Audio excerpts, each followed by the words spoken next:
We all here.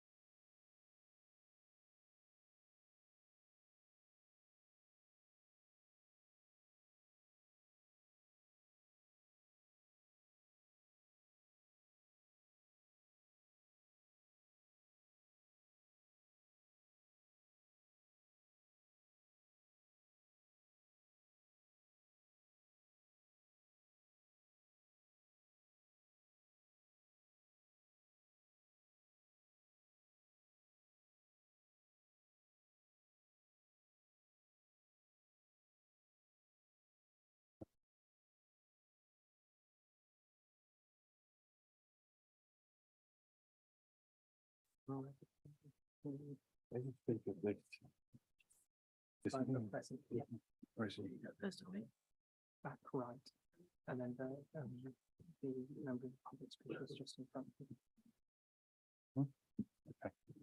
Where's the- So. Oh, sorry, yeah, yeah. Okay.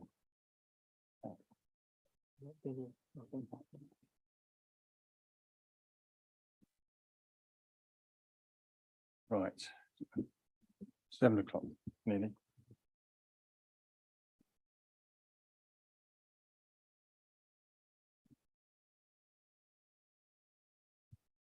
Right, can you hear me? Sorry, down there. You can, right, good. So it's 7 o'clock. Welcome to the Planning Committee on, what day is it? 19th of October, 2023. Right, we go to the agenda. So apologies for absence. There's no substitutions. No, right. Urgent matters. I'm not aware of any. No. Declarations of interest. No, right. There's no matters to be considered in private unless someone makes me aware of them right now. No. Minutes. No, so we've got 2 sets of minutes to approve. The meeting on 7th of June 2023. Are we agreed on those minutes? I'm granted some of you weren't on the meetings, but yeah. And then 19th of July 2023. Thank you. Site visits. So let me just read out who I believe was on the site visit. Myself, Councillor Martin, Councillor Sahota, Councillor Mahmood, Councillor Raza, Councillor Gordon, Councillor Iqbal, Councillor Padda, Councillor Wall, Councillor Rice, Councillor Bustill. I missed anyone? Councillor Young sent his apologies, and so did Councillor Summers. Right, okay. Right, we have a speaker for one of the items tonight, which is Stirling Road. So I'm going to swap the agenda around so the speaker and the applicant can speak early. And so we have the officer for Stirling Road is Joel. Would you like to introduce the item, please, Joel? Thank you.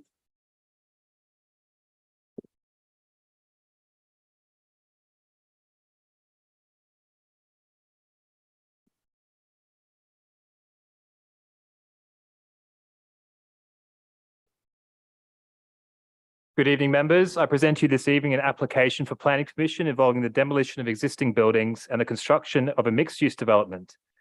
The application is described as 1 Stirling Road, 1 to 9 Colville Road, and 67 to 81 Stirling Road. 1 Stirling Road and 1 to 9 Colville Road are described within the context of the Hawkins Browns master plan as Block AB, and 67 to 81 Stirling Road is described as Block JK. Block JK is located at the northern end of the urban block and comprises generally poor quality industrial buildings, ranging in height from 2 to 3 stories. The block has frontage to both Bowler Lane and Stirling Road. Adjoining the site to the north is a 15-story mixed-use development currently under construction, which is shown to the side of the image.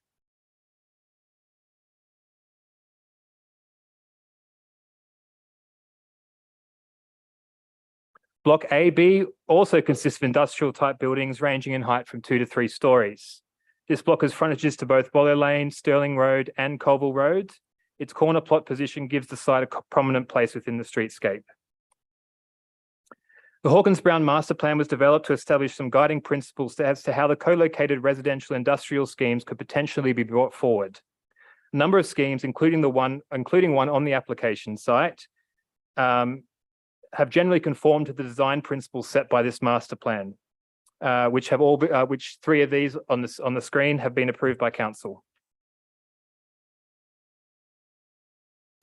As illustrated in the image shown on the screen, this shows the proposed scheme within the context of the emerging development as consented within the vicinity of the site. So the scheme is highlighted in green, whereas the TfL scheme you can see along the railway and other schemes within that urban block with Acton Gardens to the north. As mentioned before, the application site has an existing approval over both blocks A, B and JK, which was proposed to include full reprovision of the industrial space and 237 homes across the two sites. The developers advised that the consented scheme as approved presented a number of challenges that make the viability of the scheme impossible to deliver. The scheme has accordingly been revisited, with the most significant change to the scheme being at block AB, changing from 150 homes within that building to 429 purpose-built student accommodation rooms. The committee report provides an assessment on the suitability of the site to include student accommodation. Due to the scheme losing inset balconies from the consented residential scheme, the external facade of the building required some design interventions to ensure that the building will retain a high quality appearance that will result in improvements to the character and appearance of the area and retain adequate articulation variation. Some changes include an express grid-like frame constructed of light grey brick with recessed infill metal panels, a slight setback of the two shoulders of the building, a more pronounced base, middle and crown to the development, with the frame at the top of the building elongated to provide a clear differential with the floors below. The proposal would include student accommodation of a variety of forms, with 200 of the rooms being studio rooms and the remaining rooms being arranged in different clusters of different sizes. Each cluster room would have access to a shared kitchen and living area, whereas the studio accommodation would be more self-contained. Greater internal amenity areas would be provided at first and second floor levels, including gym, cinema, study area, and meeting rooms. The industrial space would also represent an improvement on the consented scheme, as previous ancillary residential uses at ground floor, such as bin storage and cycle parking, have been relocated to a proposed basement. This allows for all industrial spaces to have more direct access to the loading area on Stirling Road. There are also some improvements to the highways, including the widening of the footpath on Colville Road, a new pedestrian crossing and street trees. Block JK would be 11 stories and would retain the overall general appearance of the building when compared with the consented scheme, as well as the overall height and number of stories. The key difference in the scheme is the elongation of the taller element of the scheme that would extend over the lower 8-story shoulder of the building that is positioned in the northern portion of the site. The main reason for this change is in response to the requirements for a second staircase to be implemented in response to new fire safety regulations. Whilst there is some additional bulk created, the scheme has the net benefit of delivering an uplift in 8 affordable homes when compared with the previous scheme.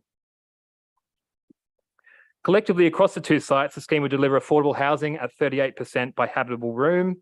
All affordable housing would be provided within Block J, with a tenure split of 55-45 in favour of London affordable rent. This is in line with the consented scheme. A good mix of housing types are also to be provided. As with Block AB, JK would provide good quality industrial space that is generally consistent with the approved scheme, with the consented scheme. Assessment of the quality of residential accommodation has been carried out as outlined within the committee report, and it's considered that the residential accommodation proposed would provide good quality living conditions. The layout of the residential units has been further refined to increase daylight distribution. It's considered the proposed development would provide residential accommodation that would meet the needs of the residents within the borough, whilst delivering good quality industrial space for a number of different emerging industries, having a net benefit on employment opportunities within the borough. It is therefore recommended the application be approved, subject to conditions, Section 106 legal agreement, and Stage 2 referral to the GLA. Thank you, Chair. Thank you, John. Thank you. Right, we have an objector, Mr. Neil Shepherd, if you'd like to come up. Oh, you have.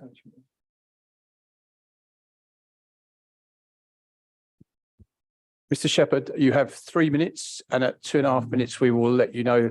We'll remind you you've got 30 seconds left. Okay.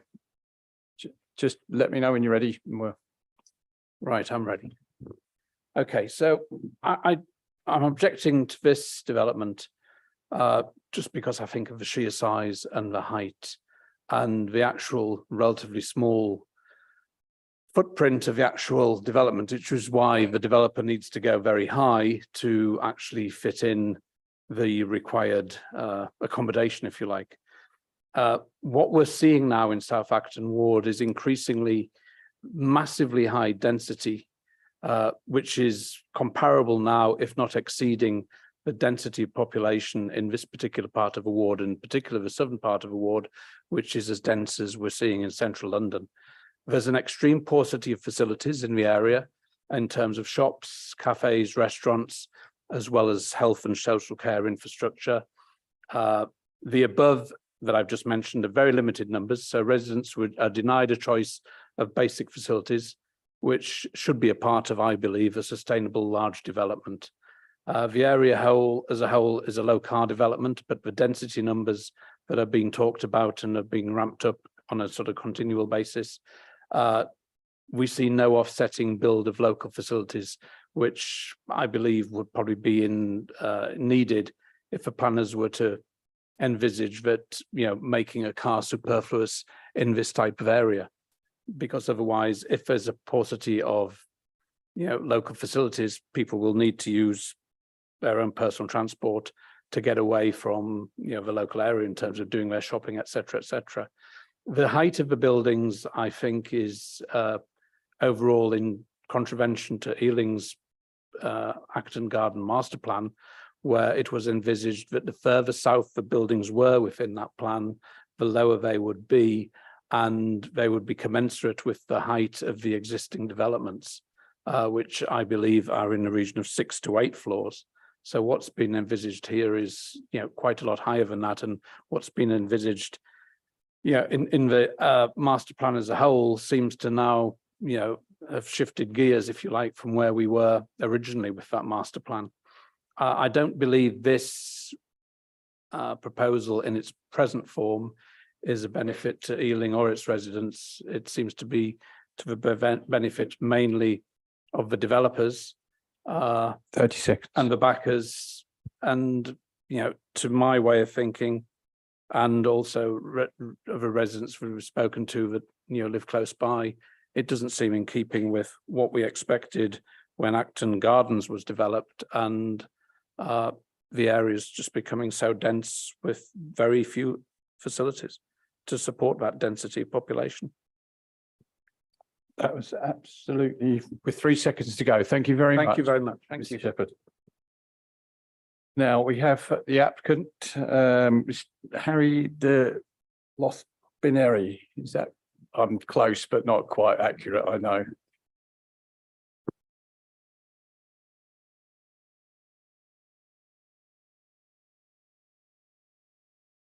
Dear members of the committee, thank you for taking the time to consider our proposals for South Acton this evening. I'm Harry de Lobiniere, Managing Director at Hurlington Capital. We've been working in this area for 5 years now on a mixed-use phased master plan and have assembled over 10 different sites to facilitate the delivery of the master plan. As you're aware, these sites you're seeing tonight were granted planning consent at committee almost 2 years ago, and follow on from our phase 1 development of 149 residential units and 2,300 square meters of commercial floor space, which is currently nearing construction completion. During the last 2 years, there have been some very significant economic, technical, and regulatory challenges, which have rendered our previous proposals undeliverable. We've been working with your officers to amend the scheme to ensure that it can be delivered while maintaining and enhancing the core planning benefits we previously offered. Our proposals seek to convert private residential homes to student accommodation, whilst maintaining the broad form of the previous consent and actually reducing the overall height of the tallest block. The site is in a great location to service numerous higher education institutions, most notably the University of London, West London, Imperial College, and Richard American University.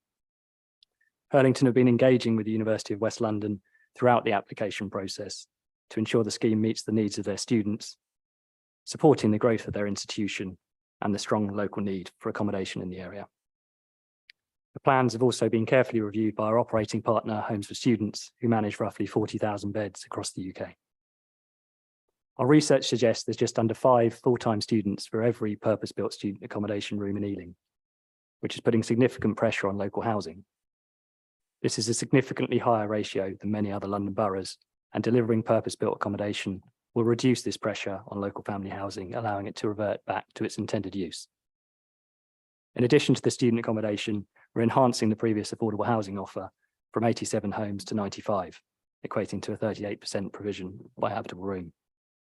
The overall height of this block has been maintained, and the changes to the upper floors, as Joel said, have been made purely to accommodate access to 2 fire stairs for the safety of residents to that block. An additional core has also been inserted into the student block to ensure the safety of all residents. We've maintained the strong commercial offer 30 seconds. of 4,100 square metres of light industrial floor space, which will generate 220 jobs, a significant uplift on the existing. We feel our exceptional project team have delivered a highest quality scheme that is deliverable and fit for purpose, complies with all new fire regulations, and meets the significant need for both affordable housing and student accommodation in the area, and will make a significant contribution towards local employment. We hope members will take the decision to grant our proposals so we can move to delivering this project and its benefits as soon as possible. Close, but just a little bit over, but never mind. Thank you very much. Joel, do you want to come back on anything that's been said by the applicant or the objector? Yes, so Mr. Shepherd mentioned the size and the height. So as has been outlined with the committee report, the scheme is actually marginally lower with the consented scheme by approximately 2 meters. So it's marginal, but it is lower, and it's within the parameters of the existing consent. With regard to facilities, so council has been working over the previous 6 months in developing a master plan for the South Acton industrial estate. And this is dealing with this matter in terms of the likely demand that's going to be needed in the future, not just for social infrastructure and shops and things like that, but also for green spaces within the estate and urban greening of the area, which is generally pretty poor quality and inhospitable to pedestrians currently. So that work is ongoing. And we should be seeing a final draft by that, I think it was the 25th of October, and that master plan will effectively form part of the, as I understand, form part of the draft local plan consultation going forward. With respect to cars, I note the point, but the London Plan policy position is for car-free development, and the scheme would be limited. Any residents living in the scheme would not be able to park in the area. They would not be able to obtain public parking permits. But it should also be recognised that although there is a lot of development happening in the area, the site is within an axis of 3 separate tube stations / overground stations, being Chiswick Park, Acton Town, and so South Acton as well. And the final comment on the Acton Garden Master Plan, I note the point, but the site isn't within the Acton Garden Master Plan, therefore it's assessed on its own individual merits. Okay, thank you, Joel. Right, I'm going to throw it open to the committee for questions. Please just have your questions ready. I'd rather not keep going back to the same people. So if you've got more than one, say at the same time, please. Councillor Rice, keep your hands up if you want to speak, please. Well, thank you, Chair. What's concerning me on here is I often bring up this point about the play space, and it does seem to acknowledge on 154 of the report that the children's play space falls short of the minimum requirement, and it mentions that there. I know that we do mention as well in the S106 agreement that children's play space would be 15,900, I think that says there. So what I'm just wondering about is that if the development itself is falling short on children's play space, and we're assuming that maybe we're going to be investing in play space elsewhere, I'm just trying to work out where exactly that play space might be, because the area is not exactly awash with parks right now, and it's quite a small amount of money. So what is it? As a case of maybe just putting a little playground into an existing small bit of grass, which I'm not quite aware of where it might be. So I'm just trying to work out what's happening, please. Thank you. Okay, I'll take them in threes. Yeah. Sure. Councillor Summers? Thanks, yeah. Two questions. One is, if Joel could explain a bit about how this fits in with the council's tall buildings policy, which obviously is supposed to address this sort of issue. And the other question is just about something which is becoming a bit of a bugbear for me. I think we're not recognizing how people get, so many groceries and fast food etc. delivered, and where is the sort of obvious parking spaces for couriers, grocery deliveries, etc. on this site? I've got Councillor Martin, Councillor Wall. Has anyone else indicated? Oh, sorry. Do you want to take those? Oh, please. Sorry. All right. Okay. Okay, Councillor Rice, so in regards to play space, yes, it is a small amount, but I guess the point of Section 106 contributions is they go into a pool of funds. So collectively as schemes, it is quite challenging for schemes on constrained sites to deliver complete policy compliance with regards to children's play space, but it's not necessarily just the space that is important. This one is actually quite good in comparison to other schemes. It's the quality of the children's play space that is provided. So whilst there would be £15,000 recommended, that's based off an established calculator.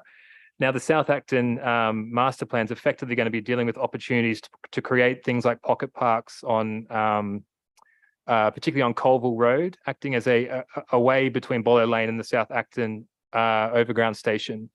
And that is potentially going to be delivered by mandating any future developments on those particular sites, of providing setbacks to allow green space to be implemented on street corners or back from the street. So there will be opportunities within those spaces, I guess, to implement small areas of children's play space. In Councillor Summers, in regards to tall buildings policy now, in terms of the draft local plan, in terms of outlining specific heights, I note that the London plan requirement under policy D9C is for them to take, when it's not on an allocated site, this doesn't inherently mean it's unacceptable. It needs to go through a visual impact assessment, which both the previous scheme and the current scheme have gone through. And effectively, we are looking at a situation where we have a consented scheme here, and it's within the parameters of that. Nevertheless, the committee report still goes through a tall buildings assessment in line with the previous consent.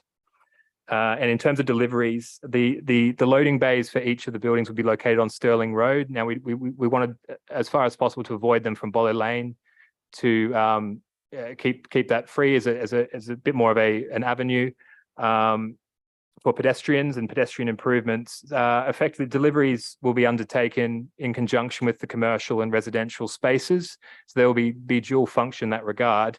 I guess the industrial spaces in ELSIS locations don't typically occur 24 hours. They are time limited by their nature, the type of uses that occupy these spaces.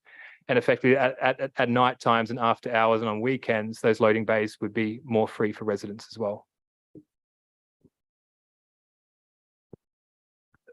Okay. Right. Councillor Wall, then Councillor Mahmood. Thank you, Chair. Given that the application is on 2 split sites and that the affordable housing is all on 1, could there be a possible scenario where block A to B gets built and then a situation arises where the applicant can't, or something happens, they can't build block J to K? What would happen to the affordable housing? Or is there an order of which block gets built first? So, Councillor Mahmood. Thank you, Chair. Just wondering, as far as I understand, the first floor and the ground floor and first floor is the industrial location and industrial activity, and rest of the building will be residential accommodation. I'm just wondering, is there any consideration in terms of condition to what sort of industry or category of industrial activity will be going on ground floor or first floor, because that could be the well-being for the future residents of the building. I don't see any more indications for questions. Joel, do you want to take those? So with respect to the affordable housing, yes, it is being delivered in one block. I would just note that the two buildings currently under construction also came forward in this particular way, and by the same developer. So we have reasonable confidence that both schemes would come forward. In any case, they're bound by legal agreement to deliver those affordable housing homes. They wouldn't be able to effectively, as I understand, occupy the student accommodation until that is built. And in Council Mahmood, the industrial space, so we've tried to allow for the maximum flexibility as possible, trying to, stick with the requirements of ELSA sites in order to re-provide that space. So at this stage, we don't know, but within one of the conditions, I think it's condition 3 or 4, we are restricting particular use classes at ground and first floor level and trying to allow as much flexibility as possible. Now, that's effectively in response to their commercial strategy that they've submitted with the application, which outlines the type of demand for spaces that was done by an independent expert in that field, the type of spaces that are in demand, and that has also formed the layout of the industrial spaces proposed. So we're very confident those spaces can be as flexible as possible. In terms of its potential conflict with residents, that's all sort of very, very much dealt with by conditions in terms of enhanced sound insulation to residential properties. But it's not really considered that the spaces will be very noisy, but the report does outline the typical commercial uses that would be intended for these spaces. Thanks. No one wants to come back on the questions. Okay, so, all right, I'm opening up for debate. Any indications to speak? Don't all rush. Councillor Summers. Yeah, I'll be quite brief. I wasn't on the site visit, but I was on the previous planning committee that gave permission. I do remember the site very well. And I remember the original scheme, seemed to make perfect sense. And obviously I understand, because of the Grenfell and the 2 stairwells issues, there's going to be a lot of these sort of cases coming back to us with, that viability doesn't work now. They have to be done again. So considering that, I'm generally quite happy with the scheme, especially the 10 years involved and the genuine affordable housing offer, and I'm minded to vote for it. Thank you, Councillor Summers. Councillor Raza. I think it's actually really good that there's something that's actually targeted for our student community, because at the moment, working in that sector, we find that a lot of our students are really struggling to find places to live. So I really welcome the fact that this scheme has come forward and also recognises the fact that students come in different needs. There's not necessarily going to be just for having them all sitting in like bed sits. There's bigger and different configurations for people with different needs, and I think that that's actually really very commendable. So I'm minded to support this. Thank you, Councillor Raza. Yeah, okay, right. I see no more indications, and I've heard no what should I say, negatives in terms of the questions or in terms of the speeches. So I'm going to go to the vote, actually. Okay, all those in favour, please show. Unanimous. So it's unanimous. I'm just going to go through the motions. Any against? Any abstentions? Right. Okay, well, that application has been approved. And we go on to Blueprint Southall. Chris, would you like to introduce, please?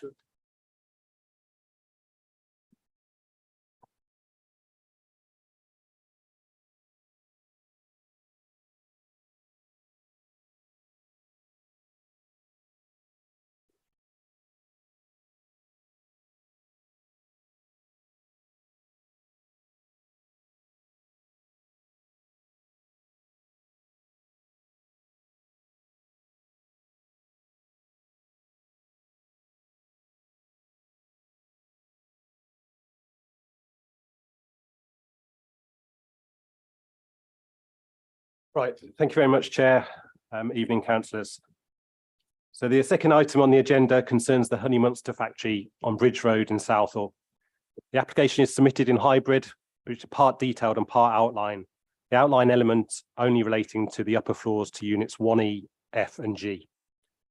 Planning permission is sought for a new employment campus comprising office and industrial floor space within a locally significant industrial site. The proposals include a variety of different size, flexible commercial buildings set within a high quality landscape setting and will facilitate improved connectivity to the wider area. The proposed development secures a number of key policy objectives set out in the NPPF, London Plan and Ealing Local Plan. Key elements of the proposed development include almost 40,000 square metres of new flexible industrial and office floor space, providing a wide range of units and flexible employment uses. Delivering 2,700 square metres of affordable workspace. Delivering over 17,000 square metres of new high quality landscape and public realm across the site and planting of 167 trees. Delivering an urban greening factor of 0.3 and biodiversity net gain of over 10%. Providing a new east-west pedestrian and cycle route through the site, connecting Southall Town Centre with Glade Lane and Glade Lane Canalside Park.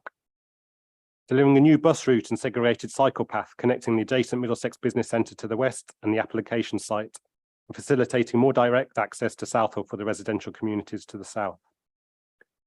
Provision of new retail kiosk in the heart of the development, serving the development itself as well as the wider community.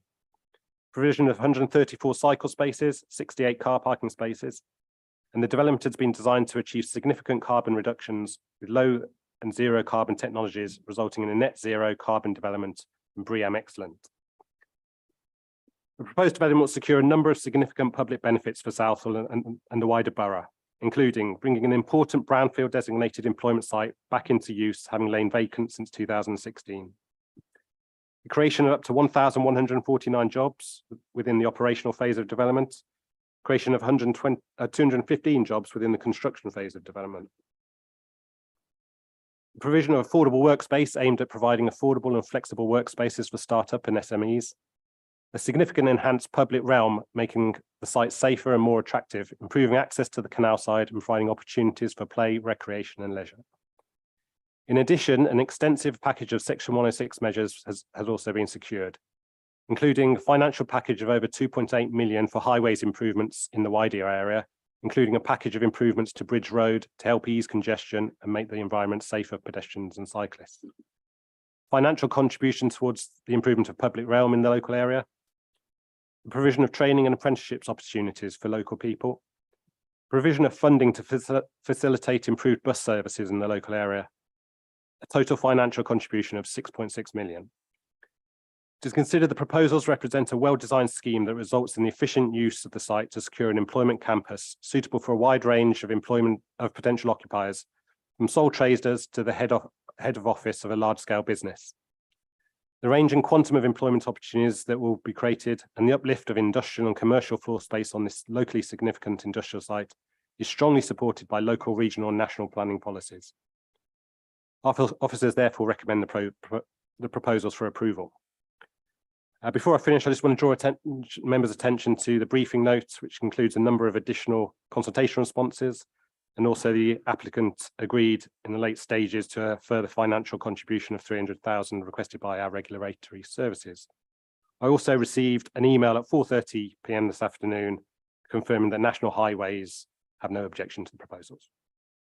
Thanks very much, Chair. Okay, Chris, thank you. I think that email might have stopped a few questions actually. Okay, so I'm opening up to, we have no speakers, as mentioned earlier. I'm opening up to questions. Councillor Martin, keep your hands in the air, those that, while Councillor Martin asks her questions. Sorry, can I move? Thank you. I've got a couple of questions related to the affordable workspace. So the first question is, we've been told that it will be fit for 15 years. Can we clarify when the 15 years would start? Because obviously we don't want that to run out before they're even occupied. So that's one question. And on that one as well, the 68 car parking spaces, are they first come, first served? And if they aren't, are any of them going to be allocated to the affordable workspace? And then I've got one other question, which is the works to Bridge Road. Are they going to take place before the development is opened? Thanks. Right, Chris, can you take those three? I'll come back to the other members after that. Sure, thank you. So just with regard to the affordable workspace, there is a 15-year clause, but the commencement of that 15 years will be commencement of occupation of the affordable units. So it wouldn't be before any other stage. The 68 parking spaces, so they're distributed throughout the development. So each unit has an allocation of parking associated with it. With regard to the affordable workspace, there is 2 spaces nearby, but they're not specifically allocated to that unit. But the affordable workspace is right adjacent to the proposed bus stop, so it would be very convenient for users of that building to access it by public transport. And then with regard to the Bridge Road improvements, yes, the intention would be that those would be in place by the time occupation of the development occurs. Okay, thank you, Chris. Councillor Rice.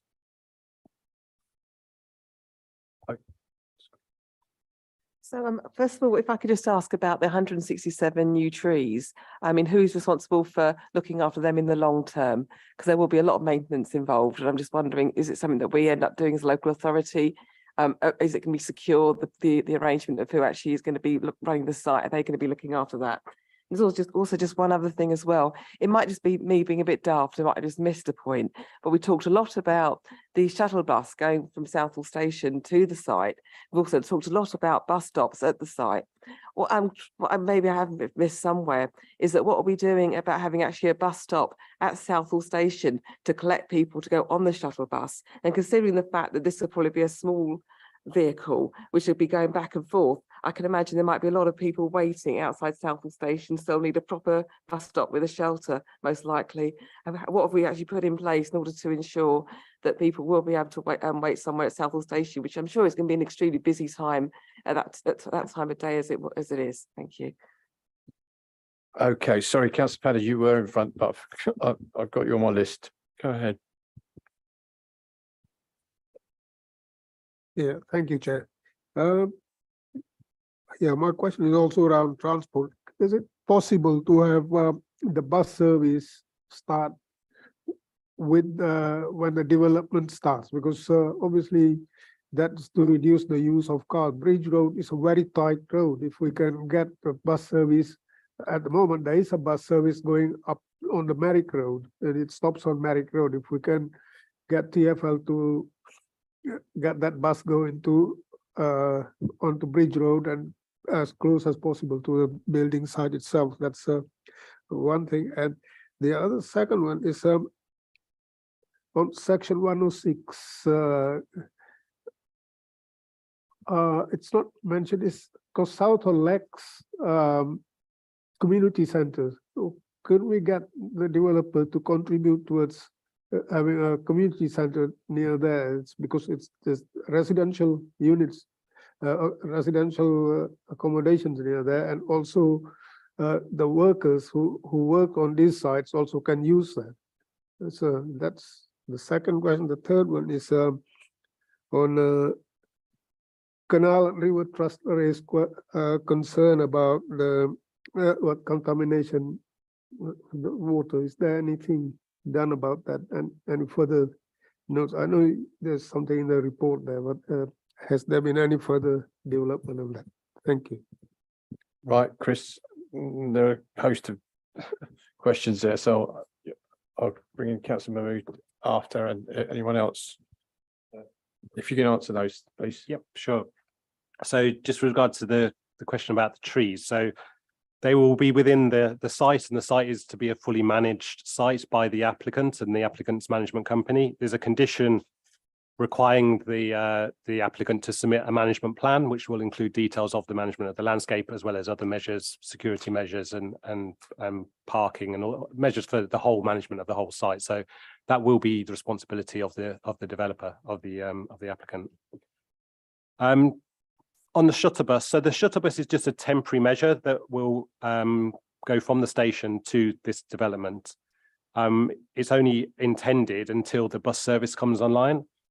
And then the bus service that can't come online. So the bus service is intended to come along Helam Avenue. So Helam Avenue is partly delivered by this development, partly delivered by the Middlesex Business Centre, the neighbouring site. So it's not until both those parts of the Helam Avenue are delivered that the bus service will then be able to run. So that's why we've asked that there's this temporary shuttle bus provision in the meantime.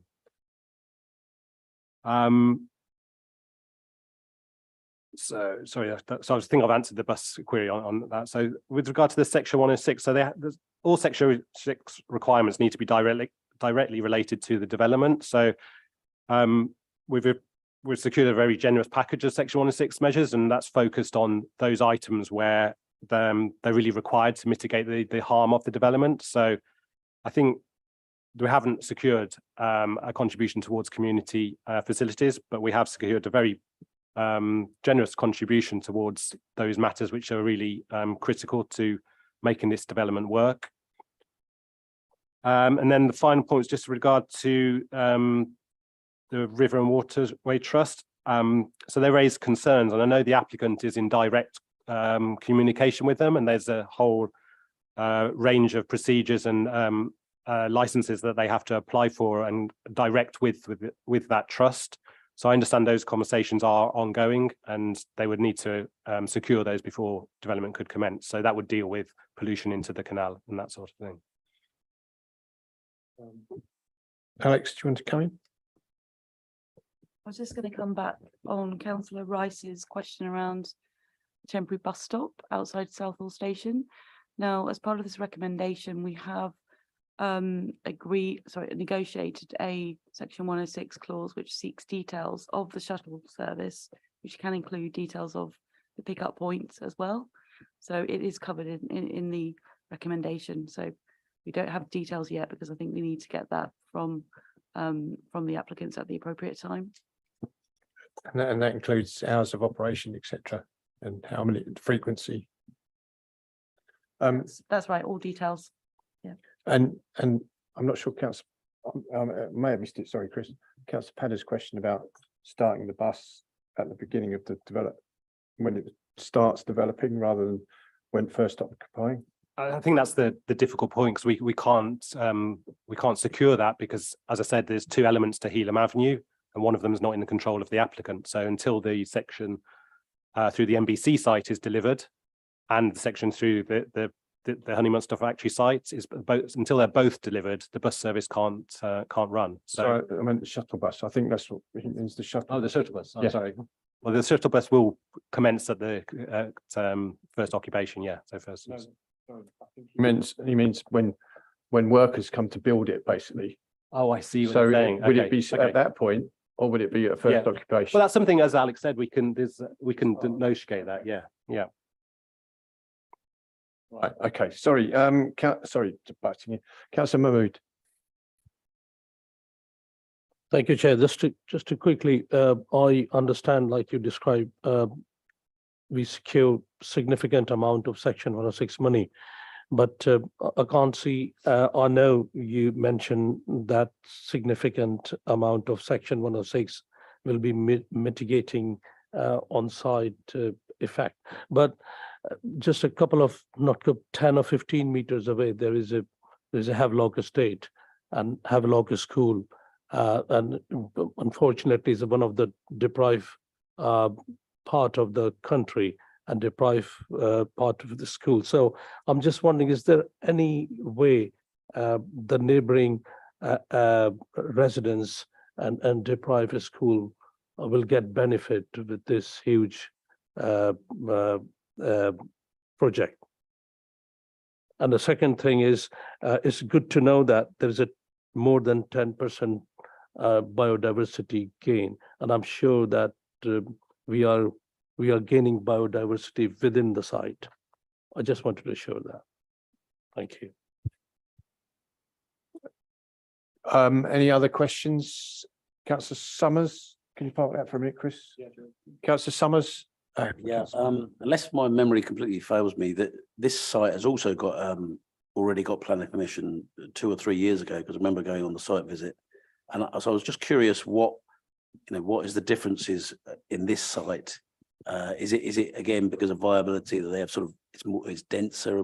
And I remember the original application, there was a lot of talk of sort of creative industries, film and media. Are they still going to be some of the tenants considered, or are they going a different direction? And also, I vaguely remember that there was a cycle route going all the way through, and I can't remember the name of the sort of parkland to the east, but the idea was for it to sort of join up with that, so that people could cycle all the way through. Is that still included? Right, I think that's enough now, Chris. Excuse me. So benefits to local residents was the first point. So I think, unlike a residential scheme where we can secure money because there's a direct relationship that residential developments would generate a child yield, so we can secure money to go towards schools and that sort of thing. This is an employment scheme, so we're not able to secure direct funding for schools and that sort of thing. What I would say is, this is a significant regeneration scheme for Southall. It's going to have wider benefits in terms of employment benefits, in terms of regeneration of the area. And these will all be benefits to local residents, both in the immediate context, but then for children as they grow up. So I think if you look at the wider scale of the development and the wider benefits, then there's benefits for all residents of Southall. The biodiversity question, so yeah, that is 10% or more net gain on the site itself. There was a question about flexible employment uses and how previously, sorry, I'll start with that again. There was a previous planning permission for the site, you're right. That permission included, it was residential led, had almost 2,000 units and commercial uses as well. This development is entirely different to that. So there's no residential in this at all. It is purely an employment campus, different developer, different outlook on what they wanted to achieve on the site. The site is a locally significant employment site, so it is entirely policy compliant to come forward in this way.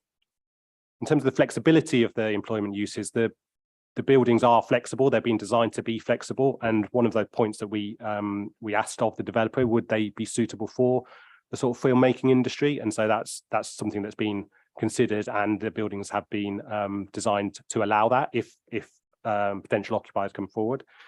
So the one thing I'd say as well is that there's a whole range of different types of buildings across the site, different sizes, different configurations, and also the affordable workspace. So there's scope here for a wide section of employment types and businesses to come forward. So I think that's one really good positive thing about the development.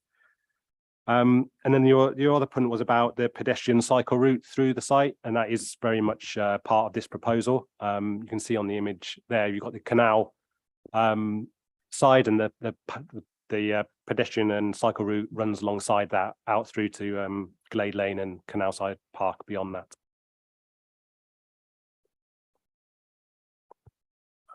Councillor Wall, is there anyone else indicating to ask a question? Right. Got the last question or questions. Thank you, Chair. I'm just looking at the comments from the panels, the design review panel and the community review panel, and both mention that they desire a placemaking strategy that responds to the unique culture and heritage of Southall and the distinct character and the South Asian community and historic references. And it says that the design tweaks have been made in relation to a lot of their comments, but I can't see any in relation to those specific things. And I noticed also that 250,000 has been given for an art strategy. And I just wondered, was that potentially to be linked to the cultural heritage or the industrial heritage?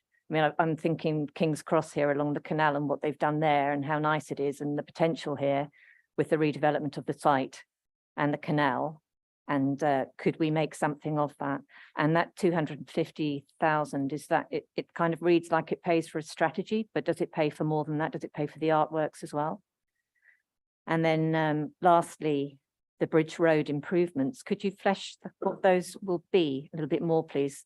And specifically the issue that we have now with illegal parking and people getting around the enforcement that exists at the moment. So will there be something like cameras that will be permanent enforcement as part of that, please? Okay, last chance. Right, Chris, go ahead. Okay, thank you. So with regard to the design review comments, so there's been quite a lot of to and fro in terms of improving the scheme, and placemaking was a very important aspect of the development. We've secured improvements to the scheme to make the heart of it, the retail kiosk, and also the route through that I just talked about, being a very open environment for local residents. So it's not just an employment site where, you know, security fences. It's much more open and welcoming than that. And so that's a objective that has led from the design review panel. So in terms of the buildings themselves, so the Wheat store, which is the affordable workspace unit, that's a very individual building that has responded, and it's very high quality building and responds to the local area, and looks, you know, it's acts as a kind of focal point to the development, as well as being quite a good community hub for small businesses. So I think we have sought improvements to the scheme that respond to the comments from the design review panel and the community review panel. In terms of the art strategy, so the art strategy, so just to say that the money is to commission local artists for pieces of art. The financial contribution isn't just for the strategy. It's very much that we'll be looking to, the strategy will set out how those local artists will be appointed to produce pieces of work, which then will be displayed on the site. So, and it's very much the idea that those will come from the local community, and as I say, displayed on and around the site.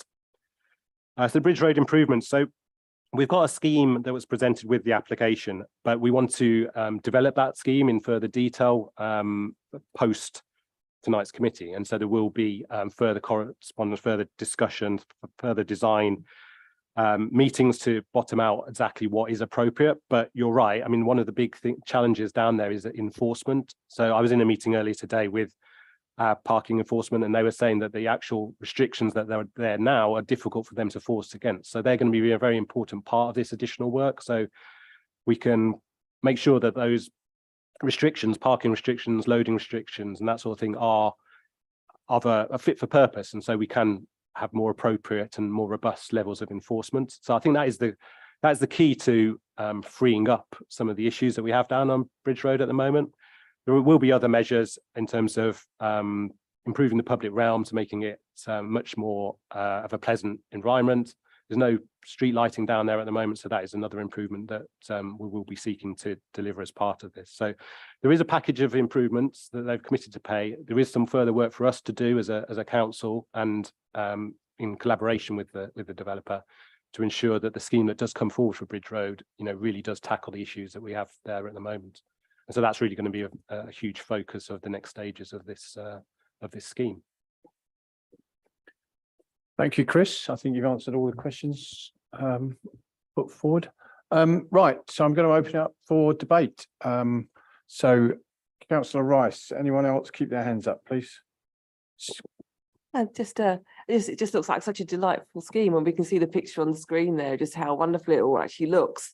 And also, I'm just thinking in terms of the co-working, it just seems like a lovely environment for people who might be co-working on their own, to get a chance to perhaps socialise with other people. It just seems like such a good environment. And just a kind of more of a kind of light-hearted comment is that on page 51, there's a picture of Unit 2. It looks like there's actually a couple there arm in arm with each other. And actually just made me think, oh, is there some kind of romance here? People actually met and fallen in love, you know? It just seemed like a really nice little touch to the picture. So I think I'll be voting very much in favour of this. Thank you. That's about where to go with that one. Love, actually. Right, okay. Councillor Summers. Yeah, I'm sure there's some pun, honey monster, honey love or something. No, just carry on with what you're saying. Yeah, I remember the original site, and yeah, those 2,000 homes, you know, which, you know, in some ways it's a shame that we don't obviously are not having them. But the other day we went on a different scrutiny panel. We went on a site visit to the Green Quarter, and, you know, on the other side of the road, the railway, and that is obviously going to be an enormous amount of housing being supplied there. So obviously you need jobs to, you know, for those people. Ideally, you don't want Southall to be a commuter town where everybody's sort of traveling, you know, somewhere else to work. We want people to work locally and, you know, walk or cycle to work, etc. So in that case, you know, like Councillor Rice says, it looks a very nice place to work, and hopefully will provide the jobs for our future residents. Councillor Raza.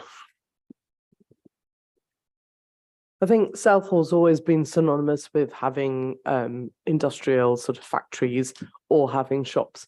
And the way that we're seeing people work now is a bit more flexible. We need more spaces where people can actually go and work in a more flexible way.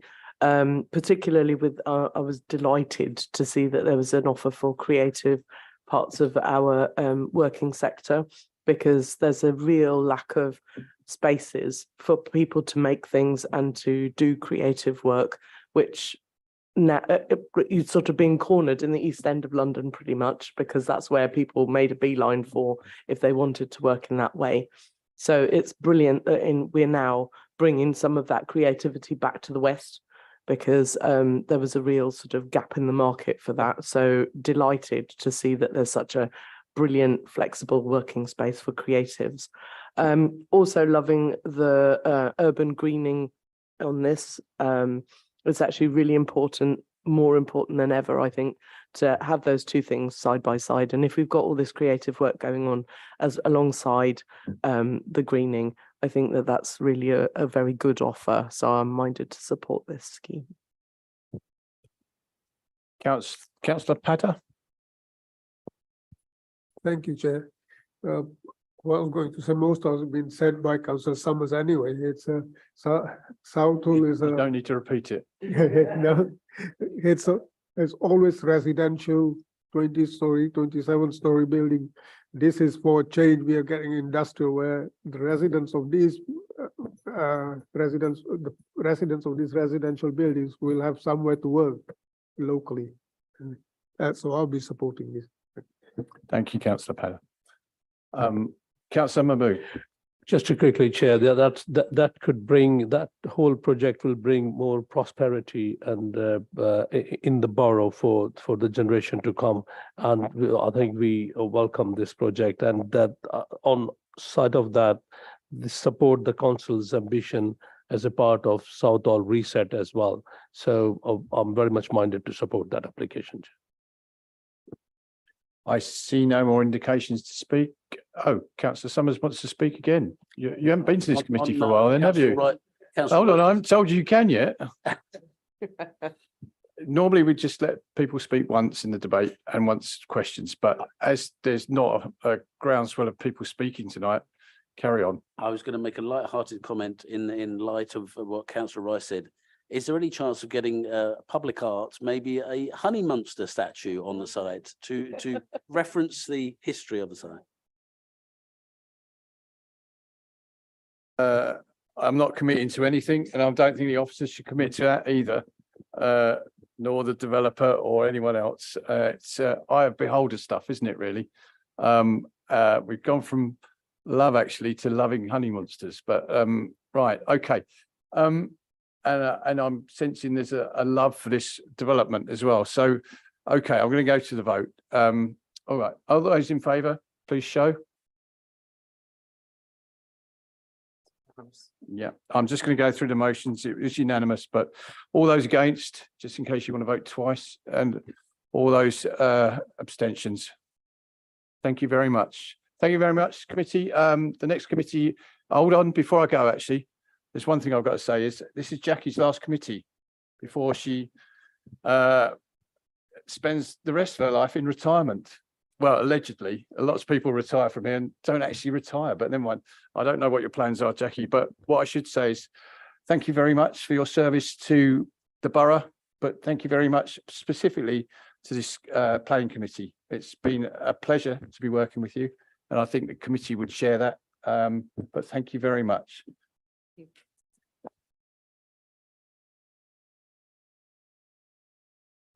And it's also for me been an absolute pleasure working with the officers who are so professional and with the committee who make the job of lawyers so easy, because you ask good questions, and there's not too much, there's not any nonsense. So I'm very much appreciative of that. Not lately, anyway. Right. So the next committee is on the 1st of November. I'll be contacting members of the committee very shortly, probably tomorrow, to see if they're availability on that committee. But thank you very much, and